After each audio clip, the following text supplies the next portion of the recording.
충격적인 일이 벌어졌습니다. 미국 방송사 중 압도적 시청률 1위를 자랑하는 폭스TV에서 방송된 한국 관련 특집 방송이 전무후무한 역대급 시청자 반응을 불러일으키고 있다고 전해지는데요. 도대체 한국 관련한 어떤 내용이기에 이토록 미국인들이 놀라고 있는지 지금 바로 해당 사연을 공개합니다. 제 이름은 브룩 메디슨입니다. 저는 15년 동안 폭스뉴스의 국제특파원으로 일해왔습니다. 3번의 전쟁을 취재했고 2번의 쓰나미 최전선에서 보도했으며 수많은 글로벌 위기를 목격했습니다. 하지만 제 경력 중 어떤 것도 제가 한국에서 발견한 것에 대비할 수 없었습니다. 모든 것은 2024년 10월의 어느 아침에 시작되었습니다. 저는 책상에 앉아 중동 지역 연구 논문과 지도에 둘러싸여 있었습니다. 커피는 아직 따뜻했고 외국 외교관과의 인터뷰 질문 개요를 막 마쳤을 때 전화가 울렸습니다. 브룩 메디슨입니다.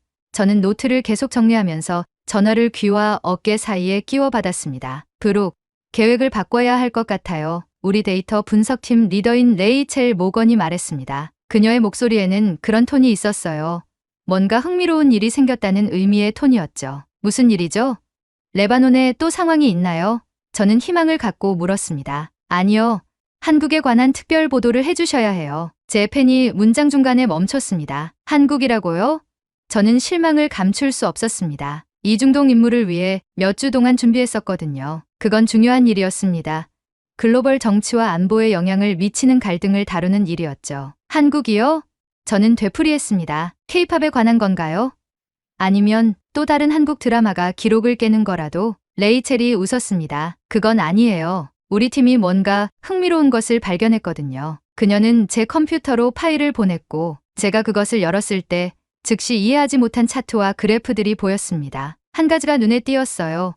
사회적 속도 지수라는 측정으로 주요 글로벌 도시들을 비교한 것이었습니다. 서울이 차트를 벗어났어요. 제가 화면을 응시하는 동안 레이첼이 설명했습니다. 서울은 뉴욕, 런던, 도쿄보다 모든 도시들보다 빠르게 움직이고 있어요. 그리고 그냥 조금 빠른 게 아니라 그 차이가 극적이에요. 저는 고개를 저었습니다. 이건 맞을 리가 없어요. 계산에 실수가 있었던 것 같은데요. 소수점이 잘못 찍혔다든가? 저도 그렇게 생각했어요. 레이첼이 말했습니다. 우리는 데이터를 3번이나 확인했어요. 정확합니다. 그래서 저보고 거기 가서 뭘 하라는 거죠? 사람들이 빨리 걷는 걸 관찰하라고요? 우리는 신뢰할 수 있는 기자의 첫 번째 현장 보고를 원해요. 관찰하고 분석하고 거기서 무슨 일이 일어나고 있는지 설명할 수 있는 사람. 브룩 당신 같은 사람 말이에요. 저는 의자에 기대앉으며 전화기에 대고 소리내어 한숨을 쉬지 않으려고 노력했습니다. 언제 출발하나요? 내일 아침이요. 팀이 지금 항공편을 예약하고 있어요. 그날 밤 저는 체념한 느낌으로 가방을 쌌습니다. 저는 중요한 세계 이벤트를 취재하고 싶었지. 지하철역에서 사람들이 얼마나 빨리 움직이는지 측정하고 싶지 않았어요. 한국은 그저 약간의 경제 성장을 경험한 또 하나의 아시아 국가일 뿐이었습니다. 물론 그들은 좋은 스마트폰과 자동차를 만들었지만 그게 정말 특별한 임무를 맡길 만한 가치가 있을까요? 제 알람이 오전 4시 30분에 울렸을 때 저는 아직도 이 여행이 제 시간을 잘 활용하는 것인지 의문을 품으며 억지로 침대에서 일어났습니다. 며칠 안에 제가 서울에서 더 많은 시간을 달라고 편집자에게 전화할 것이라는 것. 그리고 제가 거기서 목격하는 것이 제 전체 경력에서 본 어떤 것과도 달랐다는 것을 그때는 전혀 알지 못했습니다. 인천국제공항에서 비행기에서 내리는 순간 저는 공기 중에서 뭔가 다른 것을 느꼈습니다. 모든 것이 이상한 리듬으로 움직였습니다. 제가 익숙한 것보다 빠르지만 어쩐지 더 체계적이었어요. 짐을 찾은 후 저는 입국 심사대로 향했습니다. 뉴욕에서라면 저는 보통의 대기 시간을 준비했을 거예요. 줄에 서서 몇 분마다 조금씩 앞으로 움직이다가 결국 제 서류를 천천히 검토할 직원에게 도달하는. 하지만 여기서는 줄이 마치 흐르는 물처럼 계속 움직였습니다. 입국심사 직원에게 도착했을 때 저는 제 대사를 준비해 두었습니다. 제가 누구인지, 왜 한국을 방문하는지, 얼마나 오래 머물 계획인지. 하지만 제가 말을 시작하기도 전에 직원은 이미 제 여권을 스캔하고 지문을 채취하고 얼굴을 확인했습니다. 한국에 오신 것을 환영합니다. 메디슨 씨, 그가 미소와 함께 말했습니다. 저는 제 시계를 봤습니다. 전체 입국 절차는 단 15초밖에 걸리지 않았어요. 뉴욕에서는 이 과정이 최소 5분은 걸렸을 텐데요. 저는 긴장할 시간조차 없었습니다. 공항을 통과하는 동안 효율성은 계속되었습니다. 표지판은 명확했고 통로는 잘 설계되어 있었으며 심지어 인파도 체계적으로 움직이는 것 같았습니다. 마치 물고기 떼를 보는 것 같았어요. 모두가 빠르게 움직이지만 서로 부딪히지 않았습니다. 공항 밖에서 저는 택시를 불렀습니다. 운전기사는 공손하게 인사하고 제 목적지를 물었습니다. 서울 시내의 제 호텔을 언급하자 그는 즉시 내비게이션 시스템을 조작했습니다. 강남 지역이 지금 혼잡해서 우회로를 추천해 드립니다. 약 30분 정도면 도착할 것 같습니다. 그는 화면에 3가지 다른 가능한 경로를 보여주며 설명했습니다. 오늘은 이 길이 가장 빠를 것 같습니다. 저는 감탄하며 뒤로 기대 앉았습니다. 뉴욕에서는 비슷한 거리가 보통 최소 1시간은 걸렸을 텐데요. 운전기사는 교통 흐름이 느려져도 좌절하는 기색 없이 부드럽게 운전했습니다. 그는 가끔 실시간 교통 업데이트를 보여주는 내비게이션 시스템을 확인했습니다. 그의 말대로 우리는 정확히 31분 만에 제 호텔에 도착했습니다. 체크인 과정은 또 다른 놀라움이었어요. 제 여권을 건네자 접수원은 빠르게 타이핑했고 5분 안에 저는 객실키를 받아 엘리베이터로 향했습니다. 고향에서는 이 과정이 보통 15분 정도 걸리고 양식 작성과 컴퓨터 시스템 대기가 포함되었어요. 첫날 밤 호텔 방에 앉아 창문을 통해 서울의 도시 불빛을 바라봤습니다. 아래의 자동차들은 안정적인 흐름으로 움직였고 보행자들은 보도를 따라 빠르게 걸었으며 밤에도 도시는 목적과 에너지로 가득 차 있는 것 같았습니다. 이것이 단순한 우연이었을까요? 아니면 우리 데이터 팀이 발견한 것을 제가 경험하고 있는 것일까요? 다음 날 아침 일찍 일어나 더 많이 탐험하고 싶은 마음에 들떴습니다. 첫 번째 목적지 서울 지하철 시스템. 저는 그것이 세계에서 가장 크고 효율적인 네트워크 중 하나라는 것을 조사했지만 무언가에 대해 읽는 것과 직접 경험하는 것은 다릅니다. 개찰구 앞에 서서 저는 초보자의 실수를 범했습니다. 사람들이 제 뒤에 줄을 서 있는 동안 저는 천천히 주머니를 뒤져 교통카드를 찾았어요. 뉴욕에서라면 이런 행동은 환한 한숨이나 심지어 무례한 발언을 들었을 텐데요. 하지만 여기서는 다른 일이 일어났습니다. 깔끔한 정장을 입은 중년 신사가 제 옆에 멈췄습니다. 불만을 표시하는 대신 그는 친절하게 미소 지었습니다. 처음 오셨나요?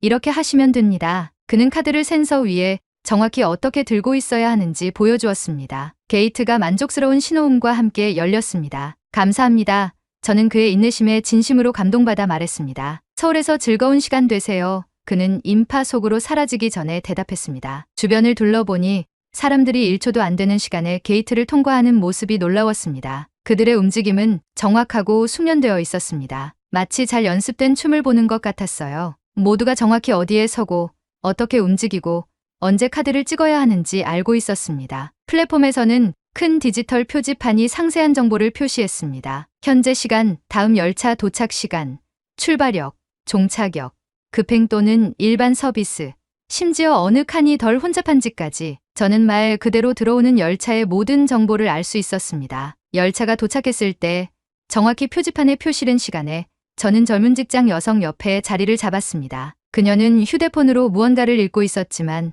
제가 앉아 고개를 들었습니다. 실례합니다. 저는 물었습니다. 지하철이 항상 이렇게 정확하게 시간표대로 운행되나요? 그녀는 미소 지었고 제 질문에 전혀 귀찮아하지 않았습니다. 네, 거의 100% 시간에 맞춰 운행됩니다. 대부분의 한국인들은 지하철 시간표에 맞춰 일정을 계획해요. 앱에서 열차가 9시 42분에 도착한다고 하면 9시 42분에 여기에 있을 거예요. 열차가 부드럽게 가속하는 동안 저는 완전히 다른 시간과의 관계를 경험하고 있다는 것을 깨달았습니다. 제 세계에서는 5분 늦는 것이 정시로 간주되었습니다. 여기서는 초가 중요했습니다. 그리고 이상하게도 정밀함에도 불구하고 사람들은 그것에 대해 스트레스를 받는 것 같지 않았습니다. 그들은 마치 빠르게 흐르는 시냇물 속의 물고기처럼 이 다른 리듬에 자연스럽게 흘러 들어갔습니다. 저는 노트북을 꺼내 글을 쓰기 시작했습니다. 이것은 단순히 빠르게 움직이는 것에 관한 것이 아니었습니다. 목적을 가지고 효율적으로 움직이는 것에 관한 것이었어요. 그리고 그것은 저를 매혹시키기 시작했습니다. 다음 날 아침,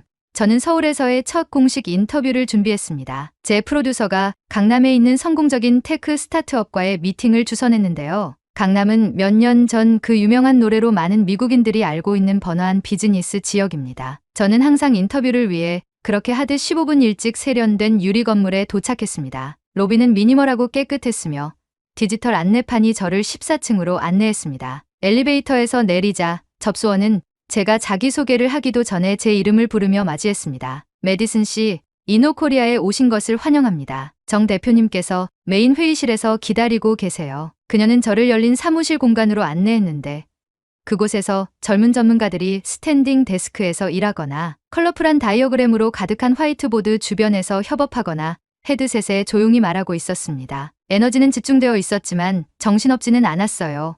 생산성의 안정적인 진동음 같았습니다. 회의실은 유리벽으로 되어 있었고 서울 스카이라인의 멋진 전망을 자랑했습니다. 놀랍게도 CEO인 정 대표는 이미 그곳에 있었고 몇몇 문서를 검토하고 있었습니다. 제가 들어갔을 때 그는 일어서서 약간 고개를 숙인 후 제 손을 잡았습니다. 죄송합니다. 제가 늦었나요?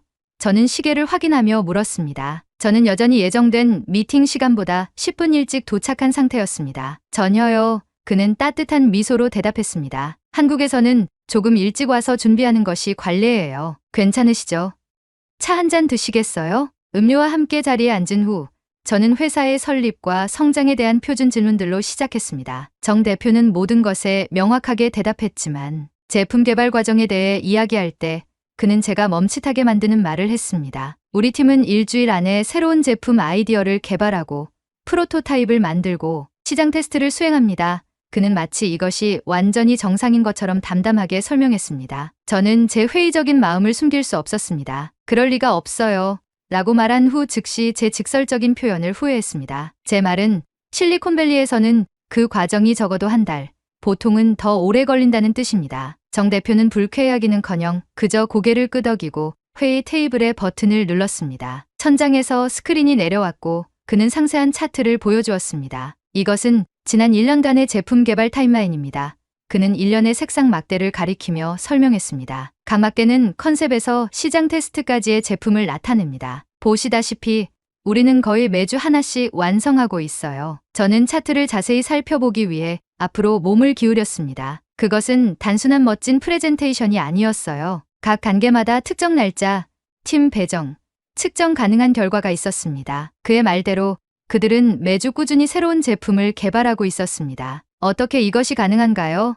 저는 이제 진심으로 궁금해져서 물었습니다. 직원들이 밤낮 없이 일하나요? 정 대표는 고개를 저었습니다. 사실 우리는 엄격한 근무 시간을 유지합니다. 대부분의 날 모든 사람이 오후 6시까지 퇴근해요. 우리는 시간을 압축하는 법을 배웠습니다. 그는 설명했습니다. 더 오래 일하는 것이 아니라 더 똑똑하고 빠르게 일하는 것이죠. 그는 그들의 작업 공간을 보여주었는데 팀들은 그가 혁신 포드라고 부르는 방식으로 배치되어 있었습니다. 상호 보완적인 기술을 가진 소규모 그룹들이 여러 단계의 승인을 기다리지 않고 아이디어에서 실행까지 빠르게 이동할 수 있었습니다. 우리는 불필요한 단계와 회의를 제거합니다. 그가 말했습니다. 모든 사람이 자신의 역할과 그것이 더 큰 목표와 어떻게 연결되는지 알고 있어요. 결정이 필요할 때 우리는 빠르게 결정합니다. 정오에 정 대표는 저를 회사 구내식당에서 점심 식사에 초대했습니다. 그곳은 밝고 현대적이었으며 건강한 음식 옵션과 편안한 좌석이 있었습니다. 저는 근처 테이블에서 효율적으로 식사하는 직원들을 발견했어요. 음식과 대화를 즐기면서도 적절한 시간 내에 식사를 마치고 있었습니다. 서두르지도 않고 시간을 낭비하지도 않았습니다. 직원들이 빨리 식사하는 것 같네요. 저는 관찰했습니다. 그것도 회사 문화의 일부인가요? 정 대표는 웃었습니다. 그것은 단지 한국 문화예요. 우리는 점심시간을 단순히 먹는 데만 쓰지 않아요. 약 30분 안에 식사를 마치고 남은 시간은 취미 활동, 개인적인 용무 또는 짧은 낮잠에 사용합니다. 시간을 낭비하지 않는 문화가 있어요. 그는 구내식당 주변의 다양한 공간을 가리켰습니다. 작은 도서관 코너, 사람들이 빠른 파워, 낮잠을 자고 있는 몇 개의 리클라이닝 의자, 심지어 방음 부스에서 기타를 연주하고 있는 젊은 남성까지. 저 엔지니어 보이세요? 그는 점심시간에 기타를 배우고 있어요. 매일 15분씩 6개월 동안 그렇게 했는데 이제 꽤 잘 연주할 수 있어요. 인터뷰를 마치기 위해 회의실로 돌아가는 길에 우리는 벽에 있는 큰 디지털 카운터를 지나갔습니다. 저건 뭔가요? 저는 물었습니다. 이번 달 우리 팀이 제출한 아이디어 수와 개발 단계로 진행된 수를 보여줍니다. 정 대표가 설명했습니다. 우리는 두 숫자 모두를 축하해요. 시도와 성공 모두요. 방문을 마칠 무렵 저는 제가 목격한 것이 단순한 문화적 차이가 아니라 시간 자체에 대한 근본적으로 다른 접근 방식이라는 것을 이해하기 시작했습니다. 이 사람들은 단순히 더 빠르게 일하는 것이 아니라 시간, 일, 삶 사이의 전체 관계를 새롭게 상상했습니다. 건물을 나서면서 저는 시계를 확인했습니다. 우리의 예정된 2시간 인터뷰가 정확히 시간에 맞춰 분 단위로 정확하게 마무리되었습니다. 그런데도 어쩐지 우리는 보통 그 길이의 인터뷰에서 다루는 것보다 2배나 많은 내용을 다뤘습니다. 저는 우리 데이터 팀이 발견한 것을 직접 보기 시작했습니다. 서울은 정말로 세계의 나머지 지역과는 다른 시계로 움직이고 있었습니다. 스타트업 방문 후 눈이 열린 저는 더 깊이 파고들 필요가 있었습니다. 한국인들이 이렇게 놀라운 속도로 움직이는 이유를 이해하고 싶었어요. 물에 뭔가가 있는 걸까요? 국민적 성격 특성일까요? 아니면 더 깊은 이야기가 있을까요? 제 프로듀서는 20년 넘게 한국의 속도 문화를 연구해온 서울대학교의 사회학자 김 교수와의 인터뷰를 주선했습니다. 대학 캠퍼스는 아름다웠어요. 현대적인 건물들이 전통 한국 건축물과 나란히 서 있었고 가을 색의 첫 기미를 보이는 나무들로 둘러싸여 있었습니다. 김 교수의 사무실은 오래된 석조 건물에 위치해 있었습니다. 그의 조교가 저를 안내했을 때 저는 즉시 벽이 다채로운 그래프와 차트로 덮여 있는 것을 발견했습니다. 각각은 사회적 속도 지수라는 것에 대해 다른 국가들을 비교하고 있었어요. 사회가 얼마나 빨리 움직이고 적응하고 정보를 처리하는지 측정한 것이었습니다. 모든 차트에서 한국은 다른 모든 국가보다 훨씬 앞서 있었습니다. 김 교수는 둥근 안경과 따뜻한 미소를 지닌 60대의 온화해 보이는 남성이었습니다. 그는 볶은 보리처럼 향기로운 전통 한국차 한 잔과 함께 저를 환영해 주었습니다. 저를 만나주셔서 감사합니다. 교수님, 우리가 앉은 후 말씀드렸습니다. 서울에 온 지 며칠밖에 안 됐지만 이곳의 모든 것이 얼마나 빨리 움직이는지 이미 놀라고 있어요. 지하철, 기업들, 심지어 사람들이 점심을 먹는 방식까지 모든 것이 너무 효율적이에요. 그는 제가 알아차린 것이 기쁜 듯 고개를 끄덕였습니다. 교수님, 한국인들은 어떻게 이렇게 빠른 속도로 살게 되었나요? 저는 물었습니다. 이것은 단순한 성격 차이로 설명할 수 없을 것 같아요. 김 교수는 깊은 숨을 들이쉬고 조심스럽게 찻잔을 내려놓았습니다. 메디슨 씨, 많은 방문객들이 실수를 합니다. 그들은 한국의 속도가 단순히 조급함이나 무례함이라고 생각해요. 하지만 전혀 그렇지 않습니다. 그는 벽에 있는 차트를 가리켰습니다. 당신이 보고 있는 것은 성격 특성이 아니라 우리의 역사적 경험에서 태어난 생존 전략입니다. 그는 컴퓨터로 돌아서서 일련의 역사적 이미지들을 불러왔습니다. 조선 왕조 시대 1392년부터 1910년까지인데요. 한국은 사실 매우 여유로운 나라였습니다. 사람들은 천천히 일을 처리하고 자연의 리듬을 감상하는 것을 중요시했어요. 심지어 선비라 불리는 유명한 학자 계층도 있었는데 그들은 삶을 누리고 사려 깊은 연구와 명상에 바쳤지요. 사진들은 마을 환경에서 매우 여유롭게 보이는 속도로 움직이는 전통 한국 곡장을 입은 사람들을 보여주었습니다. 그럼 무엇이 바뀌었나요? 저는 물었습니다. 김 교수의 표정이 더 진지해졌습니다. 일본 식민지와 제2차 세계대전, 그리고 한국 전쟁과 함께 모든 것이 변했습니다. 이것을 보세요. 그는 1950년대 한국 전쟁 이후의 서울 사진을 보여주었습니다. 저는 숨을 들이켰습니다. 도시는 잔해와 폐허밖에 없었어요. 사람들은 완전한 황폐화 속에서 임시 피난처에 살고 있었습니다. 전쟁 후 한국은 세계에서 가장 가난한 나라 중 하나였습니다. 그는 설명했습니다. 1인당 소득은 연간 100달러도 안 됐어요. 우리는 천연 자원도 인프라도 없었고 전쟁으로 트라우마를 입은 인구만 있었죠. 몇 번의 클릭으로 그는 현대 서울의 사진들로 전환했습니다. 빛나는 고층 건물들, 첨단 교통 시스템, 붐비는 쇼핑 지역들. 이 변화는 그는 이미지들 사이를 가리키며 말했습니다. 단 70년 만에 일어났습니다. 미국과 유럽 국가들이 200년의 발전 과정을 거친 것을 우리는 그 시간의 3분의 1도 안 되는 기간에 압축했습니다. 저는 전후 이미지를 응시하며 변화의 규모를 이해하려고 노력했습니다. 우리는 시간을 압축하는 법을 배웠습니다. 김 교수가 계속했습니다. 다른 나라들이 100년 걸린 변화를 우리는 30년 만에 이루어냈어요. 이 과정에서 속도는 단순한 습관이 아니라 필수적인 생존 전략이 되었습니다. 그는 수십 년에 걸친 한국의 역사적 영상을 보여주었습니다. 놀랍게도 1960년대 초반까지만 해도 한국은 여전히 천천히 움직였고 사람들은 느긋한 걸음으로 걸었으며 기업들은 전통적인 시간표에 따라 운영되었습니다. 하지만 박정희 대통령이 야심찬 개발 계획을 시작하면서 상황이 바뀌기 시작했습니다. 가장 상징적인 프로젝트는 서울과 부산을 연결하는 경부고속도로 건설이었죠. 영상은 수천 명의 근로자들이 있는 건설 장면을 보여주었습니다. 독일과 미국의 외국 전문가들은 이 프로젝트가 최소 10년이 걸릴 것이라고 예측했습니다. 김 교수가 설명했습니다. 하지만 한국은 단 2.5년 만에 완성했습니다. 흑백 영상은 밤낮으로 일하는 근로자들의 모습을 보여주었고 그들의 얼굴은 명백한 피로에도 불구하고 결연했습니다. 이 사람들은 단순히 도로를 건설하는 것이 아니었습니다. 김 교수가 부드럽게 말했습니다. 그들은 국가를 재건하고 있었어요. 이 시기의 속도는 말 그대로 한국인들에게 생존의 문제였습니다. 그것은 가난에서 벗어나고 전쟁의 폐허에서 재건하는 유일한 방법이었죠. 그는 한국이 국제통화기금으로부터 긴급 구제금융이 필요했던 1997년 아시아 금융위기의 더 최근 영상을 보여주었습니다. 한국이 IMF 구제금융을 받았을 때 글로벌 경제 전문가들은 회복하는데 최소 10년이 걸릴 것이라고 예측했습니다. 그러나 한국은 단 3년 만에 모든 IMF 부채를 상환했습니다. 영상은 일반 시민들이 자신의 개인 금 장신구, 결혼 반지, 가족 유산 등을 기부하여 국가가 외채를 갚는 것을 도와주는 모습을 보여주었습니다. 이것은 금 모으기 운동이라고 불렸습니다. 김 교수가 설명했습니다. 수백만 명의 한국인들이 자발적으로 귀중한 금 물품을 기부했어요. 며칠 안에 이 캠페인은 수십억 달러 가치의 227톤 이상의 금을 모았습니다. 저는 배우고 있는 내용에 압도되어 의자에 등을 기대었습니다. 그러니까 교수님 말씀은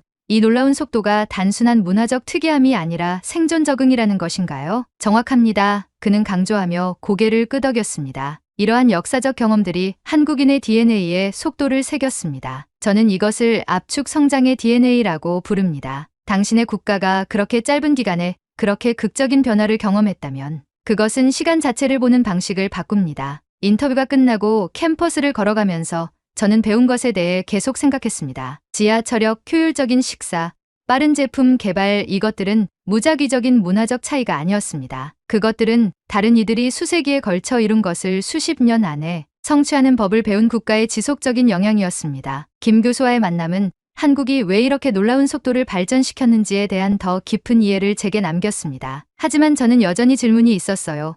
젊은 세대는 이 물려받은 빨리빨리 문화를 어떻게 다루고 있을까요? 그들은 부모의 전통을 계속하고 있을까요? 아니면 새로운 것을 창조하고 있을까요? 이를 알아보기 위해 저는 서울의 디지털 지구에 위치한 개조된 공장 건물에 있는 AI 교육 플랫폼 스타트업을 방문했습니다. 제가 들어선 순간 이 작업 공간에 대해 뭔가 다른 점을 알아챘어요. 정 대표 회사의 강렬하고 바쁜 분위기와 달리 이 사무실은 명백한 생산성에도 불구하고 차분하고 거의 선과 같은 특성을 가지고 있었습니다. CEO인 윤 대표가 로비에서 저를 맞이했습니다. 그는 30대 초반으로 비즈니스 정장이 아닌 캐주얼한 스웨트 셔츠를 입고 있었어요. 공식 인터뷰 전에 그는 작업 공간을 둘러보여 주겠다고 제안했습니다. 우리 회사는 교육을 개인화하는 AI 도구를 개발합니다. 그는 자연채광과 곳곳에 식물이 있는 개방된 사무실 공간을 걸으며 설명했습니다. 저희는 기술이 사람들이 자신의 속도로 배울 수 있도록 도와야 한다고 믿어요. 저는 일부 책상이 비어있는 반면 다른 곳에서는 직원들이 헤드폰을 쓰고 강한 집중력으로 일하고 있는 것을 발견했습니다. 오늘은 일부 팀원들의 휴일인가요? 저는 물었습니다. 윤 대표는 미소 지었습니다. 아니요.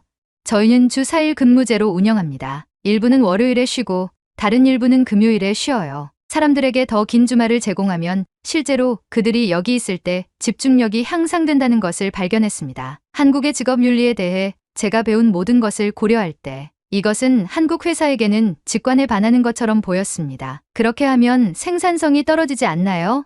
저는 물었습니다. 사실 오히려 향상되었습니다. 그가 대답했습니다. 저희는 단순한 원시적 속도가 아닌 스마트한 속도를 추구합니다. 오래 일하거나 빠르게 일하는 것이 아니라 효율적으로 일하는 거죠. 그는 집중시간과 소통시간이라는 레이블이 붙은 색상 블록으로 시간표를 보여주는 벽에 있는 큰 디지털 디스플레이를 가리켰습니다. 집중시간 이 녹색 블록 동안에는 불필요한 회의와 대화가 최소화됩니다. 모든 사람들이 집중력이 필요한 깊은 과제에 작업합니다. 소통시간 이 파란색 블록 동안에는 팀원들이 아이디어를 교환하고 회의를 하고 함께 문제를 해결합니다. 그리고 모든 사람들이 이 일정을 따르나요?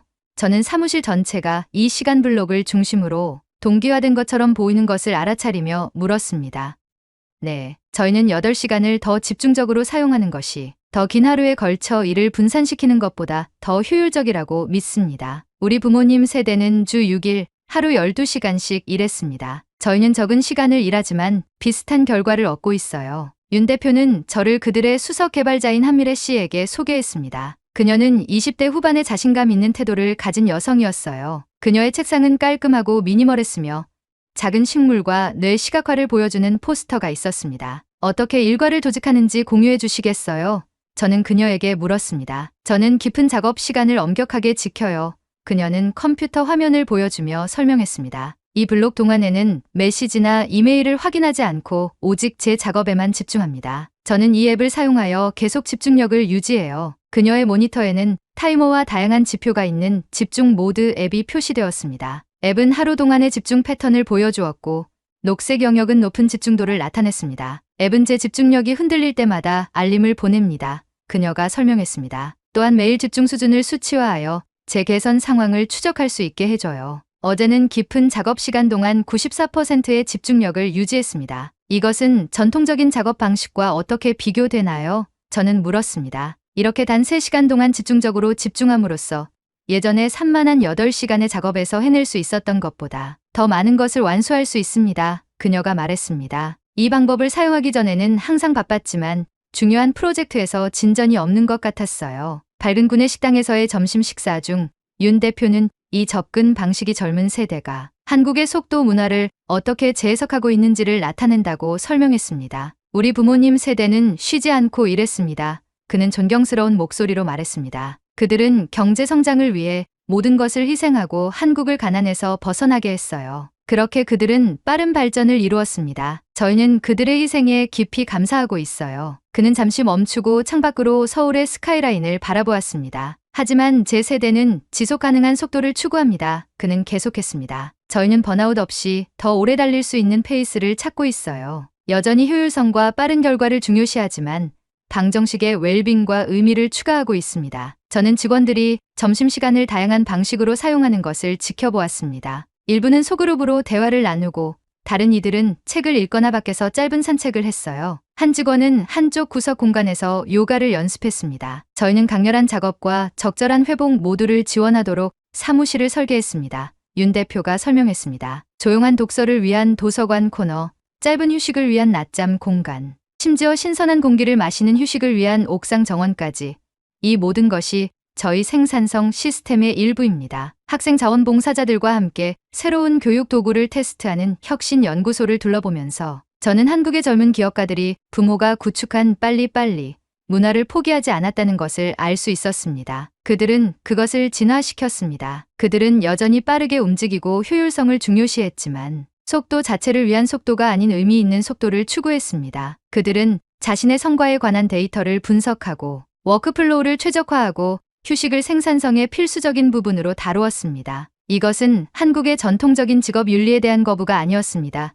그것은 진화의 다음 단계였습니다. 서울에서의 마지막 날, 저는 서울타워로 올라가 도시 전체를 내려다봤습니다. 아침 햇살이 도시를 금빛으로 물들이는 모습이 정말 아름다웠어요. 불과 70년 전 폐허였던 이곳이 놀라운 혁신의 중심지로 변모한 것을 생각하니 경이로웠습니다. 한국의 놀라운 속도는 여러 사례에서 증명되었습니다. 2000년대 초반, 다른 선진국들이 광케이블 네트워크를 구축하는 데 10년 넘게 걸릴 때 한국은 불과 5년 만에 전국 단위의 초고속 인터넷망을 완성했습니다. 최근 코로나 위기에서도 한국은 진단키트를 단 일주일 만에 개발했지만 미국과 영국은 3주가 소요되었습니다. 드라이브스루 검사소와 확진자 동선 추적 시스템은 세계적 벤치마킹 대상이 되었죠. 폭스뉴스 본사에서 보내온 최신 보고서에 따르면 세계 각국이 한국의 시스템을 배우기 시작했습니다. 실리콘밸리 기업들은 한국식 빠른 의사결정을, 독일 자동차 업계는 한국식 애자일 방식을,